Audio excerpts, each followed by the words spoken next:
अब आगे बढ़ते हैं और शुरुआत खबर गवाह एक की करते हैं। उत्तराखंड के धराली से शुरुआत कर रहे हैं। धराली में बादल फटने के बाद रेस्क्यू ऑपरेशन लगातार जारी है। सेना, एनडीआरएफ, पुलिस और स्थानीय प्रशासन की कई टीमें ग्राउंड जीरो पर वहां मौजूद हैं और मलबे में जो लापता लोग हैं उनकी तलाश की जा रही है। जेसीबी और बड़ी मशीनों से मलबा वहां पर युद्ध स्तर पर हटाया जा रहा है। वहां से जो तस्वीरें आ रही हैं वो भी हम आपको दिखा रहे हैं। इस बीच करीब 300 लोगों का अब तक रेस्क्यू किया जा चुका है, ये जानकारी सामने आ रही है। दरअसल उत्तरकाशी जिले के धराली में मंगलवार 5 अगस्त को बादल फट गया था, आप जानते हैं, और गंगोत्री के पहाड़ों से बहने वाली खीर गंगा नदी में अचानक से बाढ़ आ गई।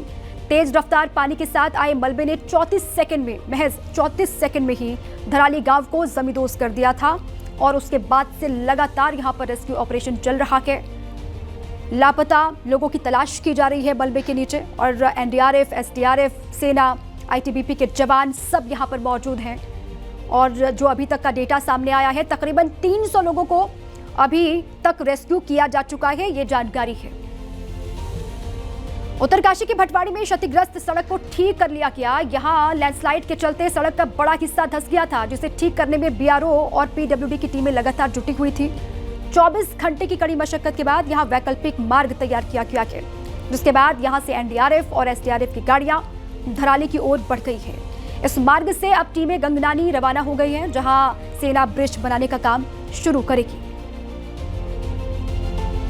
तो भटवाड़ी का जो रास्ता लैंडस्लाइड होने के बाद पूरा ब्लॉक हो गया था, बंद हो गया था। जो इधर थे वो एक साइड फंसे हुए थे, जो लोग मैदान से गए थे, देहरादून से गए थे, उनको भटवाड़ी से आगे निकलना था धराली की ओर, लेकिन इस रास्ते के ब्लॉक होने की वजह से गाड़ियां गुजर नहीं पा रही थी। लेकिन अब रास्ता खुल गया है, गाड़ियां यहां से कैसे गुजर रही हैं ये उसी की तस्वीरें आपको हम दिखा रहे हैं। लगातार बीआरओ और पीडब्ल्यूडी की टीमें यहां पर जुटी रही, मलबे को साफ किया गया, क्योंकि लगातार बारिश भी रुक रुक कर हो रही थी, जिस वजह से दिक्कतों का सामना टीमों को करना पड़ रहा था। लेकिन अभी जानकारी ये है कि रास्ता खुल चुका है भटवाड़ी के पास और यहाँ से गाड़ियाँ अब संचालित हो रही हैं, गाड़ियाँ चल रही हैं।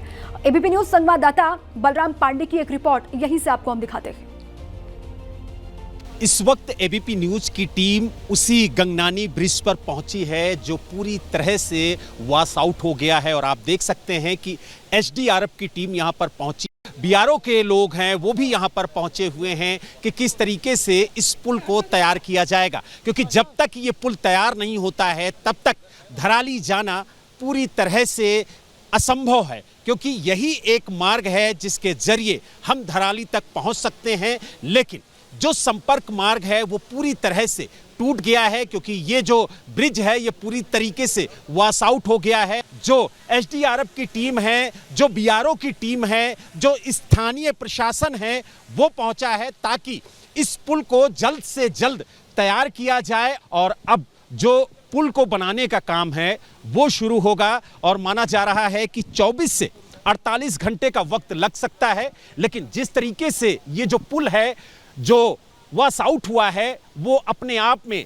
देखने लायक है कि किस तरीके से एक उसका कहा जाए यहाँ पर कण भी नहीं बचा है। पूरी तरीके से आप देखिए जो पुल है वो पानी में बह गया है और जो गहराई जो है वो काफ़ी ज़्यादा है। और आप देखिए जो पानी का बहाव है वो आपको कितनी तेज नज़र आ रहा होगा।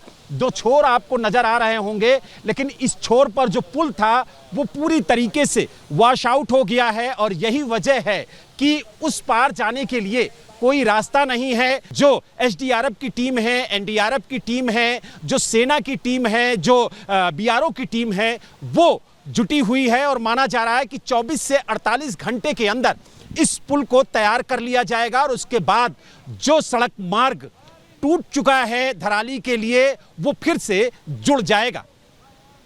गंगनानी से वीडियो जर्नलिस्ट सुनील पांडे के साथ बलराम पांडे, एबीपी न्यूज। उत्तरकाशी के धराली में एनडीआरएफ, एसडीआरएफ, आईटीबीपी और सेना लगातार रेस्क्यू में जुटी हैं। लोगों को मातली हेलीपैड पर लाया जा रहा है, जहां से उन्हें उनके गंतव्य तक पहुंचाया जा रहा है। वहीं मातली हेलीपैड पर कुछ महिलाएं अपने परिवार का, अपने परिजनों का इंतजार कर रहे हैं। एबीपी न्यूज संवाददाता दानिश खान की एक ग्राउंड रिपोर्ट यहीं से आपको दिखाते हैं। उत्तरकाशी माई आपदा का आज तीसरा दिन है और कई ऐसे परिवार हैं जो लगातार अपनों का इंतजार कर रहे हैं। हम इस वक्त मौजूद हैं हेलीपैड पर, जहां पर तमाम ऐसे लोगों को लाया जा रहा है जो थराली गांव में या फिर अन्य जगहों पर फंसे हुए थे। हमारे साथ एक महिला हैं, उनके हस्बैंड वहाँ थे और लापता हैं। क्या नाम है आपका? वो लापता नहीं है, वो उन्होंने बात करी है मेरे से, जब आपदा वो क्या बोलते हैं आपदा के बाद जब बच गए थे तब बात करी है, उसके बाद से उन्होंने मेरे से फ़ोन पे बात नहीं करी। मेरे पापा हैं और भैया हैं। हाँ जी। उससे बात हो पाई है आपकी अभी तक? नहीं, अभी तक कोई बात नहीं। जब से आपदा आई तब से उसके बाद से बात नहीं। का वेट करो, जैसे जैसे लोग आ रहे हैं वैसे वैसे बताते हैं। मामा है और भाई है। लोग लापता है और क्या है? जब बाढ़ आई थी उसके बाद से ही वो लापता है। एक बार कांटेक्ट हुआ था, उसके बाद कांटेक्ट नहीं हुआ। वो मेरे भतीजे के पति हैं, विमलेश चौहान है। कब से बात नहीं हो पाई इन लोगों से?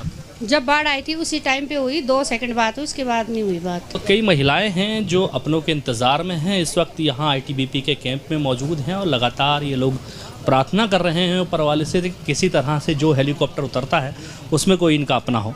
तो उम्मीद है कि जो लोग यहाँ, जो परिवार यहाँ पर आ रहे हैं, अपनी बात रख रहे हैं, लेकिन उनके परिजनों से उनकी बात नहीं हो पा रही है, तो शायद उनके परिजन इनको मिल जाएं।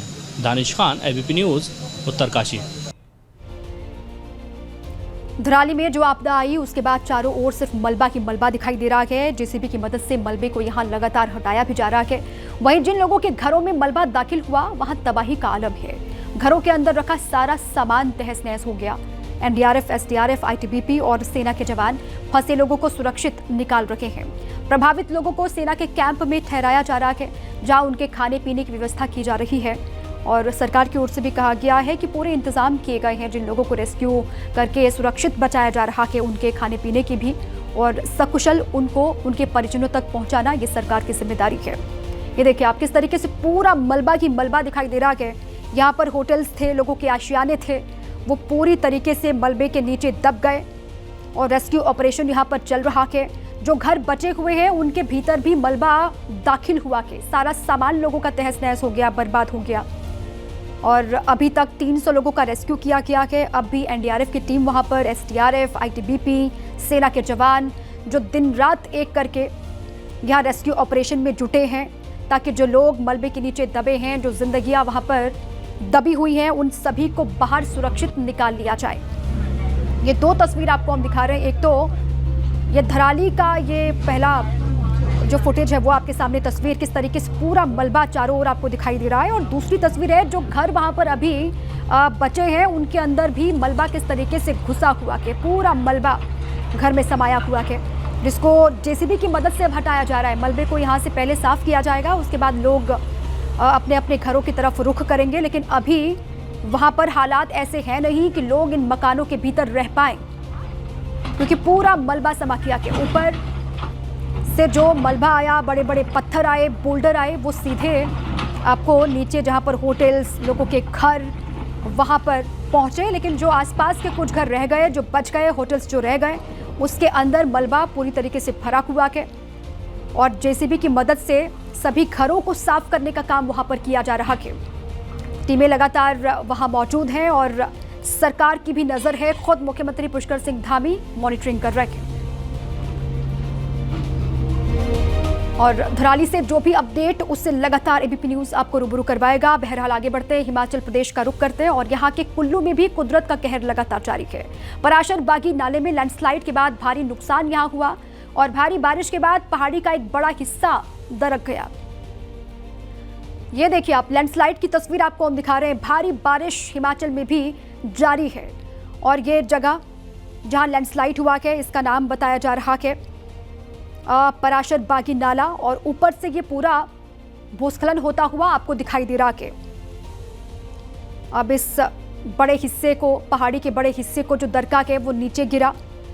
अगर ये आवागमन वाला रास्ता होगा तो पूरे रास्ते को साफ किया जाएगा, उसके बाद यहाँ से आवाजाही लोग कर पाएंगे। लेकिन लगातार बारिश और उसके बाद इस तरीके से लैंडस्लाइड की तस्वीरें हिमाचल से भी सामने आ रही है।